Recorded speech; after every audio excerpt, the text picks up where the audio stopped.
Welcome back to The Move, where we're vibing through the book 10 minutes at a time. I'm your host, Justin Koo, and in today's episode of The Move, we're talking about that time in the Bible where Noah had a little too much to drink and actually passed out butt naked at the family reunion. If you're wondering what in the world we're talking about Genesis chapter 9, verses 18 to 29. Pastor Harold, I'm sure this is not the lesson or the point of this passage, but I can't help but think of when people say, but is that really biblical? How we can actually be like, yeah, apparently drunken nudity is biblical. And maybe we need to have a conversation on things that are prescriptive versus descriptive in the Bible. It's just, I don't know. This is just one of those weird parts of the Bible where it's like, Noah, like what's going on? You literally pass out drunk and why are you naked? And then the resulting effect is, I don't know, it's just so, it feels bizarre.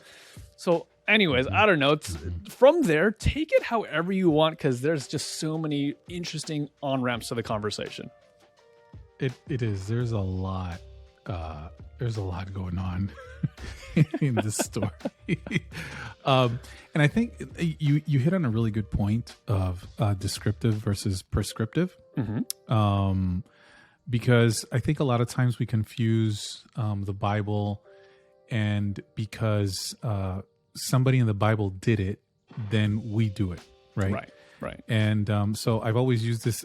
It always strikes me funny, and not to make a case about something, sure, but it's always been whenever we get to the conversation of consumption of alcohol among Christians, right? You always get this like, well, Jesus did it, and the wedding at Canaan, blah blah blah, and I'm like, okay, great. You know what else Jesus did? He used sandals. He didn't get married. He was a carpenter. He hung on a cross. I don't see you doing any of those things.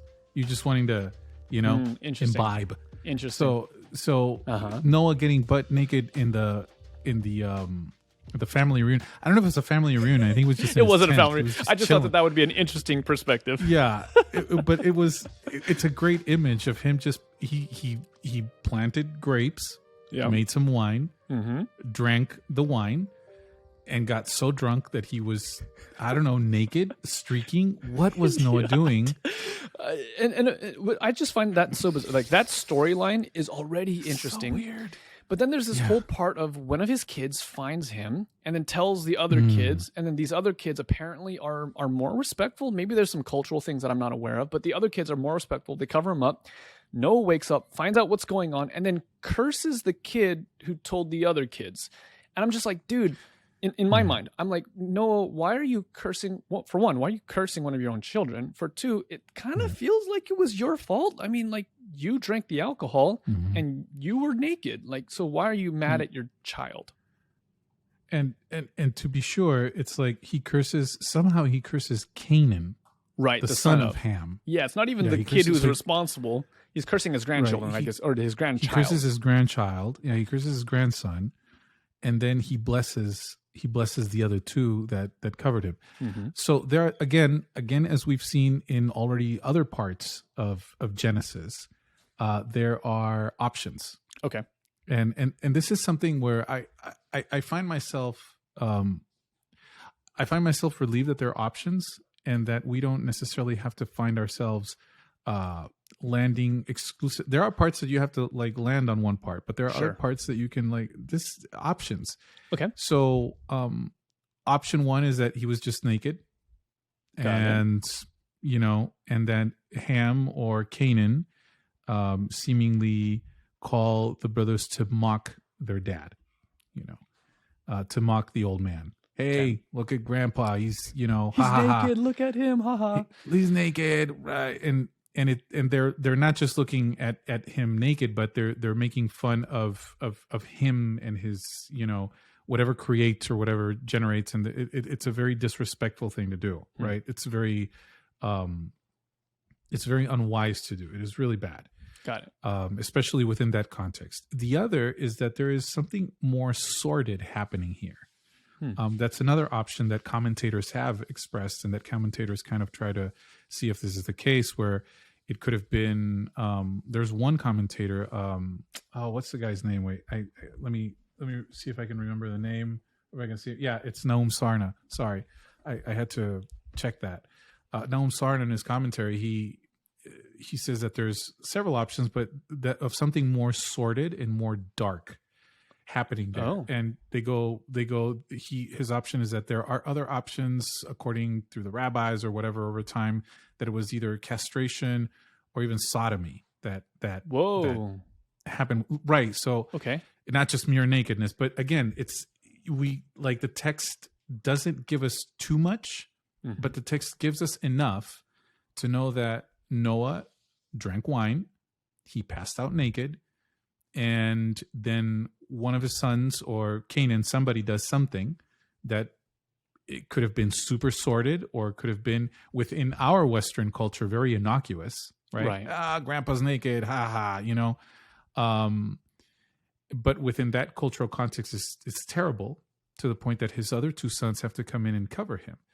So it is an odd story. It's one of those stories that you don't know. And then the interesting part is that Canaan is cursed to be a servant, and then blessed is the blessing is not on Shem and on Japheth, but on the God of Shem and Japheth.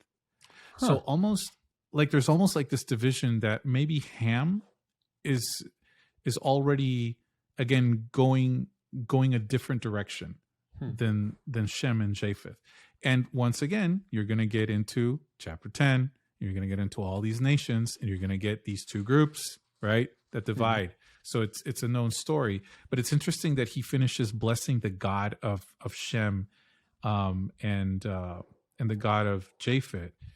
And he says, Canaan be his servant, and may he dwell in the tents of Shem, and may Canaan be his servant. And that basically closes sort of the story of Noah, who is the continuation of humanity at this point, right? So if we read the story, So if I understand what's happening from what you're telling me, let me know if I'm repeating this correctly.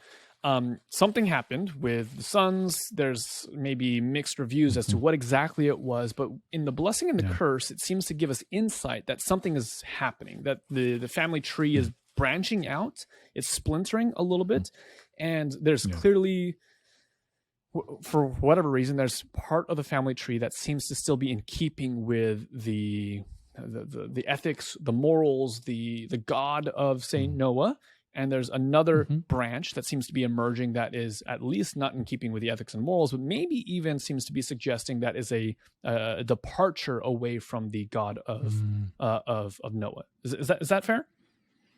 I think that's fair to pick up from the text. As I've read it and as I look at it, there's not a whole lot of extensive story going on in it. Not a whole lot of extensive writing in it, of commentaries and this and that, but there seems to be already a departure, we could say, a departure from, and this is like kind of like the strange, not strange, but kind of like the sad route that we follow in the story. So, kind of just to give a bird's eye view again, God and humanity breaks away, God comes to humanity, and then humanity still breaks away to the point that God has to do something about it, and he resets. He presses the reset button, right? And then in that reset button, once again, it's a parallel of creation, and it's almost like a mirroring of the first chapters, because some commentators point out on how it's fruit and fruit, right? So in the first part of the story, that like there's an echo. Again, it's all like the hyperlinks that you've mentioned before here in the move. The hyperlinks between the text, you go back right there. So there's fruit that was the cause of the fall, and now there's fruit involved. Interesting. In Noah's fall, right? There is nakedness that showed up in chapter 3, and there is nakedness involved. Okay. There was covering in chapter 3 of the lamb skins on the humans. They lost something, and there is covering here by the sons of Noah. And once again, you're seeing as things mirror once again that there is a departure already, because that's what's gonna, spoiler alert, that's what's gonna follow. There's gonna be a departure again between God that is restarting and humanity that once again is going to depart and sort of do its own thing. And and this is the dynamic that we're going to continue to see and follow throughout the rest of the story. Is God pursuing, in a ways, is God coming to humanity, and humanity always doing our best to say no, right? And this mirror is there of like, fruit, nakedness, covering, and blessing and curse. Because once again, in chapter 3, there was a curse, right? But in the middle of the curse, if you go back to Genesis chapter 3, there is also this promise, right? The promise of progeny, that I will give you a son, and that he will wound it, right? So there, again, it's just a mirror. It's a beautiful mirror of how the story is mirroring back and putting us in this place of like, this is where Noah is. That's so interesting. I never saw the parallels between this story and the creation story. How there's the tree of life. Here's Noah with some fruit here. There's the subsequent nakedness and the fall, and then there's the reclothing. I never saw that before.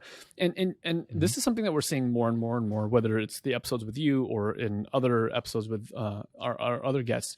But there's this repeating effect. There's this, it's mirroring back to the original story. And I guess I haven't yet asked this question is, other than it just being interesting, the parallels, is there what's the value of that? Are we meant to learn something other than just like, oh yeah, that's exactly like the first story. Oh, there's a repeat, or it sounds a lot like that story that we're going to see in several chapters later down the line.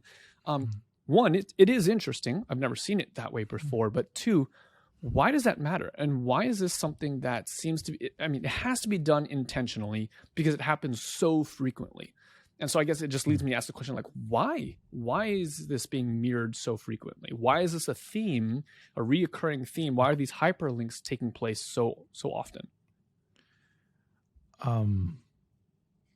If I were to venture a guess, it would be because we need to humanity's propensity of having a frail mind. What's your wife's phone number, Justin? I don't know, to be completely honest. I haven't had to memorize a phone number since like the 4th grade. We have a propensity of having especially nowadays, we really don't remember things. Right? You went out on a ledge there. If I had known, that would have just destroyed your illustration. Right.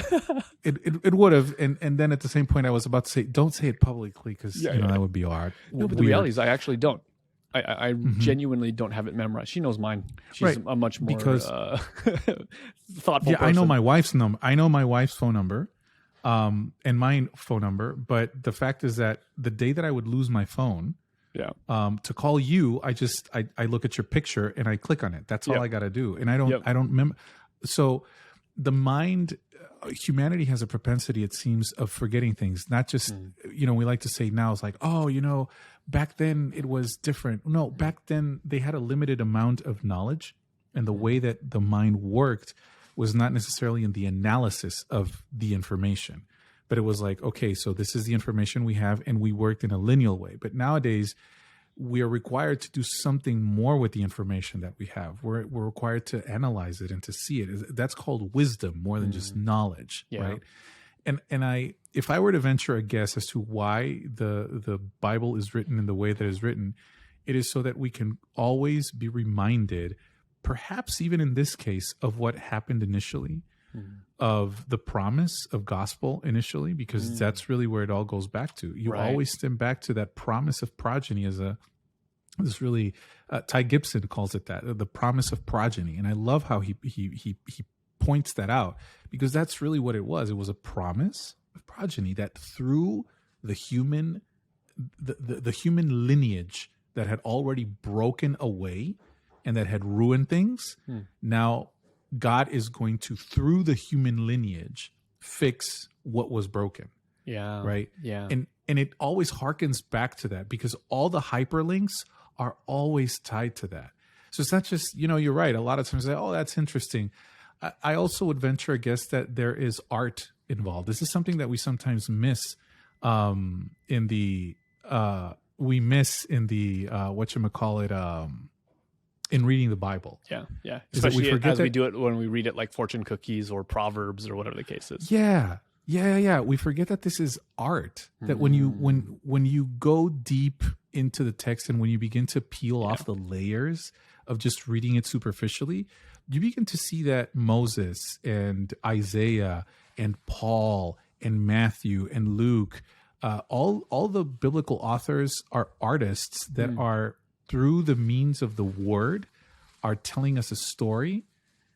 And the story is told in such a way that it will make you laugh, it will make you cry, it will make you think, it will make you ponder, it will make you remember, it will make you do things, because that's ultimately the purpose of the written word.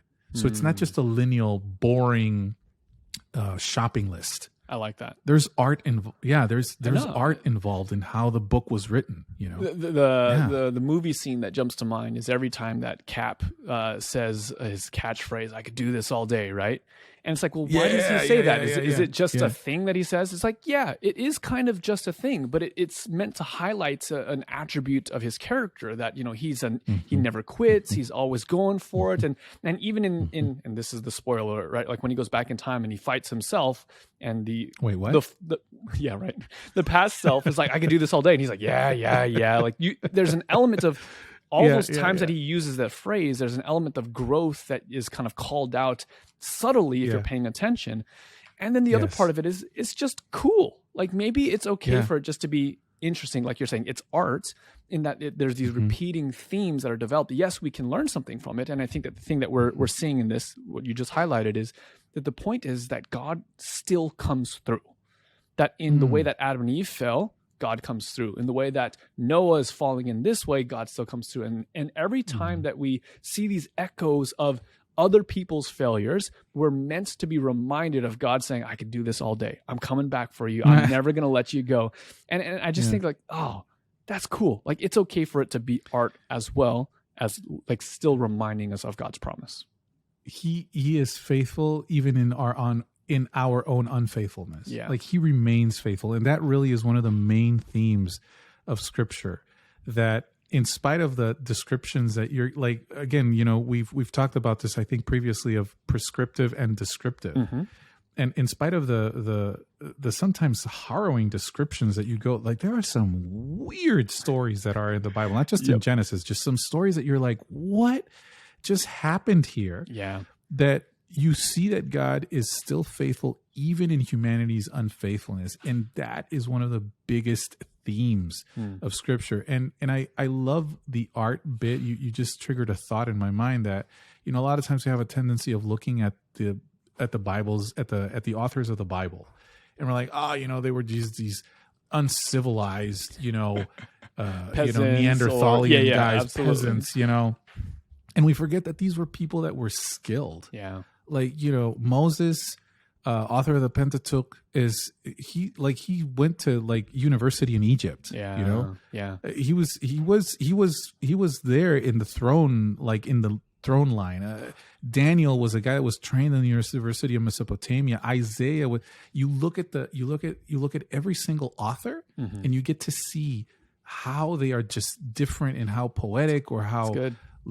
Just it's beautiful. So the text is beautiful, even with the weird stories. Yeah, like this one. Just to think that's such a helpful reminder that those many, and it's not true of all the writers, like that, you know. But I think you're right. I have this default view that those who contributed to the canon were in some way just uneducated, and it was a miracle that God worked through them. And absolutely, it was a miracle that God worked through them, and good percentages of those who God chose to work through were actually talented. They were skillful. And so to assume that there's only one layer of the text is misguided, that there was beauty, there was art, there was even things that you should be reading between the lines and beneath the initial layer, beneath the surface, if you're wanting to be able to truly tap into everything that the artist, that the writer is intending to communicate through the story. Exactly. And I think that is one of the things that you've aptly pointed it out, my friend, is that we sometimes oversimplify the biblical text and we forget that God was using human beings in their full capacities, and he was not channeling, you know, he wasn't channeled. He wasn't just using them as if they were an empty pen or an empty vessel. He was actually using the artistry, the training, and all the skill sets that a certain person had to write a certain passage, because that's who God is. Like, he gives us these abilities to do stuff, right? So it's the reason why even in the story of Noah, he picks a farmer to build a boat. Yeah. Like, isn't that crazy? Yeah. Like, he picks a farmer to build a boat. He picks fishermen to be apostles. So there's this constant way of God using us with the talents that he's been given us, with the training that we've had through, with all our life's experiences, because he doesn't just blanketly nullify that stuff in our lives. Right. And even the wounds, man. Yeah. Like, even the wounds, even the scars, I love that. My perspective has often been that God works in spite of us. And to be true, that's absolutely true, right? But you just said that God works through us in our full capacity. That's brilliant. I love that, because every one of us has a unique story, unique set of giftings. And so it's not just that you are the sum total of all your weaknesses and mistakes, and God is good and he's going to work through that. Right. It's also that you were created beautifully and fearfully made in the image of God, and you were endowed with certain skills and attributes that are unique to you. So the way that God will work through you should be unique and beautiful in its own way. He's going to work through you in your full capacity. I love that. That's so good. It is beautiful to know that God, you don't have to humiliate yourself to be humble before God. Yeah. Right. Yeah. It's like, I'm always not. Listen, God uses the full potential of what he gave you. So that is just the beauty. And it's like, live from that place, develop the talents you got, and don't get drunk on the grapes that you plant. Thank you. Bad idea. You tied it back in perfectly. I was just about to say, how in the world did we get from drunken nudity at the family barbecue to this beautiful truth that God's going to work through you in your full capacity? That's awesome. Harold, thank you so much for the time, man. That's all we got for today. I'm just loving it. This is so good. Who knew that we would end up here when we first opened up the book? This is exciting, and I can't wait for the next episode. Real quick before we go, I wanted to point out the shirt that you're wearing, Pastor Harold. Not because I don't want to point out your face and how handsome you are, but the shirt on you was catching my eye as we were recording. What does that say? Because I know that that's a meaningful shirt to you. Yeah, this says that the opposite of poverty is not wealth. The opposite of poverty is justice. That is a quote from Brian Stevenson. Brian Stevenson is a attorney at law, and he has an organization called the EJI, the Equal Justice Initiative, and it is his whole story really would be a real blessing for anybody listening to this. It would be a real blessing for you to go and buy the book Just Mercy. And if you don't want to buy the book, you can go and rent the movie or buy the movie Just Mercy. I would prefer the book, because it's one of those books that really impacted me and has led me down a path of trying to understand the justice system, racial reconciliation, and all the things that are tied to it. So Equal Justice Initiative, Brian Stevenson, Just Mercy. I think you will be immensely blessed just by watching the movie. Not to take away, that's what the shirt is about. Mm-hmm. Yeah. Not to take away from the value of what you said and the value of this book and film, but this is how another reason why I know that you're a nerd is because you're like, the book's always better than the movie. And yes, I'm sure the book is fantastic. I've actually watched the movie with Emily, and it was meaningful. It's with what's his name, Michael B. Jordan. Yeah, it was fantastic. Great movie. Guy's name. The other guy was it Jamie Foxx? Jamie Foxx, yes. Yeah. Really good movie. Fantastic movie. I haven't yet gotten into the book yet, but maybe it's one of those things that I'll download on Audible and enjoy on my commute or something along those lines. Yeah, go for it. Sweet. So that's Just Mercy by who again? Yeah, Brian Stevenson. Just Mercy by Brian Stevenson. We'll include links below this show or in the show notes if you want to check it out.